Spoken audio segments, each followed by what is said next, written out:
ایک زمانے کی بات ہے کہ بادشاہ اپنی خوبصورت بیٹی کے ساتھ سلطنت میں رہتا تھا۔ ملکہ کا انتقال ہو چکا تھا اور بادشاہ نے اپنی بیٹی کے لیے ایک نئی ماں کی تلاش میں اور اپنے لیے ایک ساتھی کی تلاش میں دوسری شادی کر لی۔ نئی ملکہ ایک بیوہ تھی، وہ اپنی بیٹی کو بھی ساتھ لائی۔ شروع میں زندگی بہت پرسکون لگ رہی تھی، لیکن جلد ہی شہزادی کی زندگی پر اندھیرا چھا گیا۔ پھر ایک روز بادشاہ کو جنگ پر بلا لیا گیا اور ستیلی ماں نے اپنی اصل فطرت دکھانا شروع کر دی۔ یہ تمہارا گھر نہیں ہے، میرا گھر ہے، یہ تم صرف ایک بوجھ ہو، ملکہ نے شہزادی کو غرور کر کہا۔ ملکہ شہزادی کو بھوکا رکھتی اور اسے بہت کم کھانا دیتی۔ اس کی وجہ سے شہزادی بہت کمزور رہنے لگی تھی۔ ایک دن جب وہ محل کے باغ میں بیٹھی رو رہی تھی کہ ایک بھورے رنگ کا بیل اس کے قریب آیا۔ بیل کی بڑی اور خوبصورت آنکھیں ہمدردی سے چمک رہی تھی۔ اس نے شہزادی سے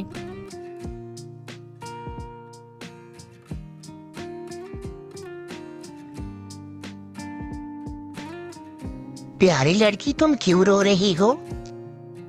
شہزادی نے آہستہ سے بیل کو جواب دیا۔ میرے بابا جنگ پر گئے ہیں اور میری ماں نے مجھے مرنے کے لیے بھوکا چھوڑ دیا ہے۔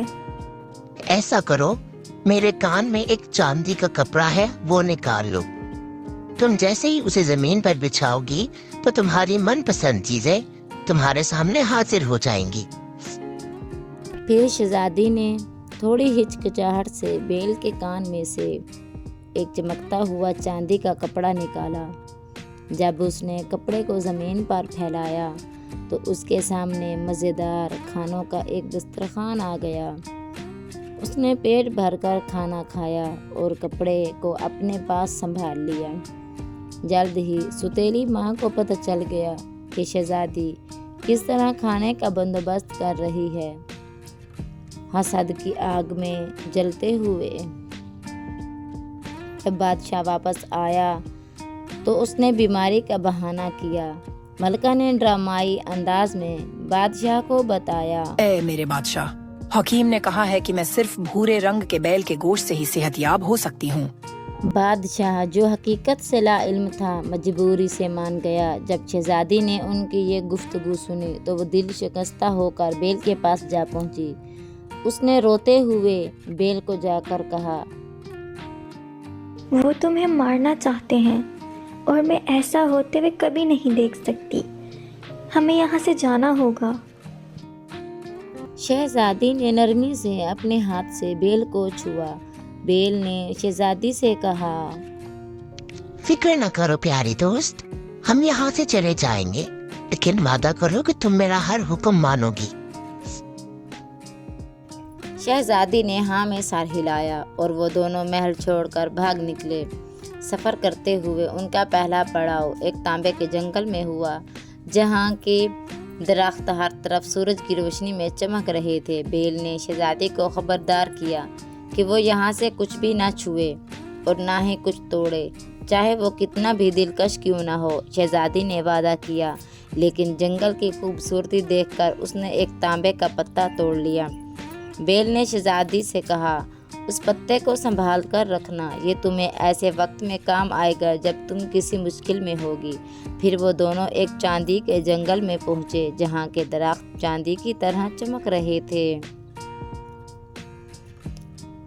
بیل نے دوبارہ شہزادی کو تنبیہ کی کہ وہ یہاں سے کچھ بھی مت توڑے، مگر شہزادی نے پھر جنگل کی خوبصورتی سے متاثر ہو کر چاندی کا ایک پتا توڑ لیا۔ آخر میں وہ دونوں ایک سنہری جنگل میں پہنچے، جہاں کے سارے درخت سونے کی طرح چمک رہے تھے۔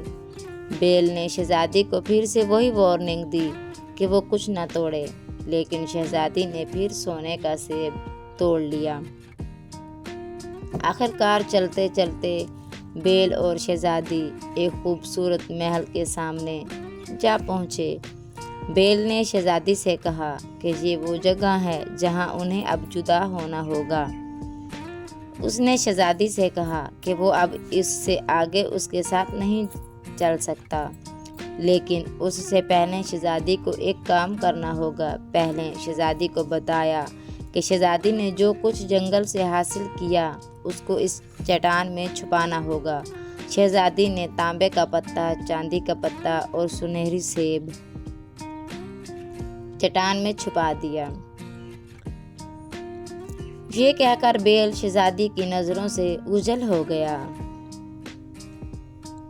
شہزادی نے اپنی خوبصورتی چھپانے کے لیے اپنے اوپر ایک لکڑی کی چادر اوڑھ لی اور محل میں کام مانگنے لگی۔ خادمہ نے اسے کی بوسیدہ حالت اور لکڑی کی چادر دیکھ کر اسے برتن دھونے کا کام دے دیا اور مذاق میں اسے لکڑی کی چادر والی کہنے لگے۔ محل کا شہزادہ محل نہایت ہی خوبصورت تھا اور ایک دن شہزادی سے کہا گیا کہ وہ شہزادے کے لیے پانی لے کر جائے۔ شہزادے نے اس کی گندی بوسیدہ چادر دیکھ کر پانی پھینک دیا۔ شہزادی کا دل بہت دکھا۔ وہ واپس اس چٹان پر گئی جہاں پر اس نے وہ چیزیں چھپائی تھی اور ایک عمدہ لباس کی فرمائش کی۔ چٹان سے اتمامے کا لباس نمودار ہوا جو چاندنی میں چل ملا رہا تھا۔ شہزادی نے وہ لباس پہنا اور گھوڑے پر سوار ہو کر محل واپس گئی۔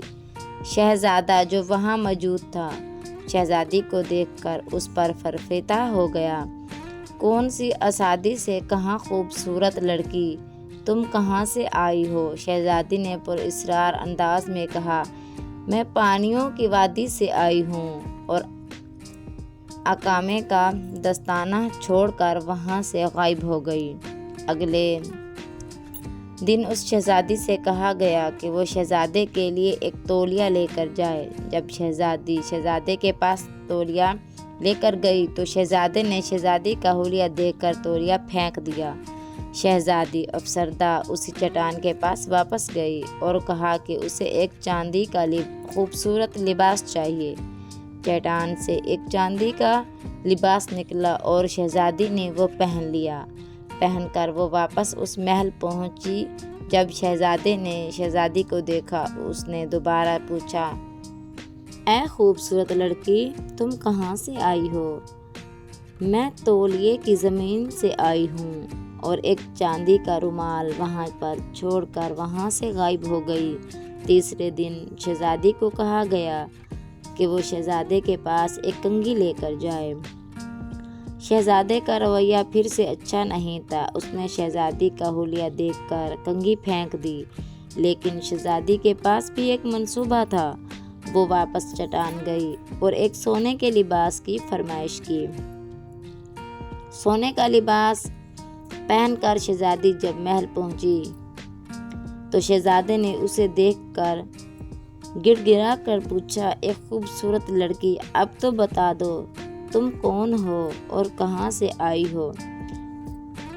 میں کنگھی کی وادی سے آئی ہوں، شہزادی نے جواب دیا اور اپنے پیچھے ایک سونے کا جوتا چھوڑ کر وہاں سے غائب ہو گئی۔ شہزادہ اب اس پر اصرار خوبصورت عورت کو تلاش کرنے کے لیے بے قرار تھا۔ اس نے اعلان کیا کہ جو عورت سنہری جوتا پہنے گی وہ اس کی دلہن ہوگی۔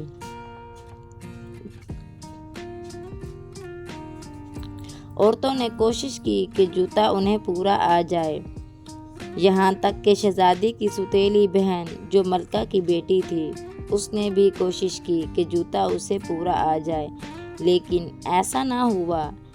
ایسے میں ایک پرندہ محل کی کھڑکی میں آ کر بیٹھا اور کہا، یہ جوتا تو لکڑی کی چادر والی لڑکی کا ہے، یہ اس سے ہی پورا آئے گا۔ شہزادے نے شہزادی کو بلایا جو کہ کچن میں برتن دھونے میں مصروف تھی۔ شہزادے نے شہزادی سے کہا کہ وہ یہ جوتا پہن لے۔ شہزادی نے جب وہ جوتا پہنا تو وہ اسے پورا آ گیا۔ جب شہزادی نے اپنے اوپر سے لکڑی کی چادر ہٹائی اور اپنی خوبصورتی ظاہر کی تو شہزادہ شہزادی کی خوبصورتی دیکھ کر حیران رہ گیا۔ شہزادہ شہزادی کے قریب آیا اور گھٹنوں کے بل بیٹھ گیا اور اسے شادی کی پیشکش کی، جسے شہزادی نے خوشی خوشی قبول کر لیا، اور اس طرح بڑے دھوم دھام سے شہزادے اور شہزادی کی شادی ہو گئی۔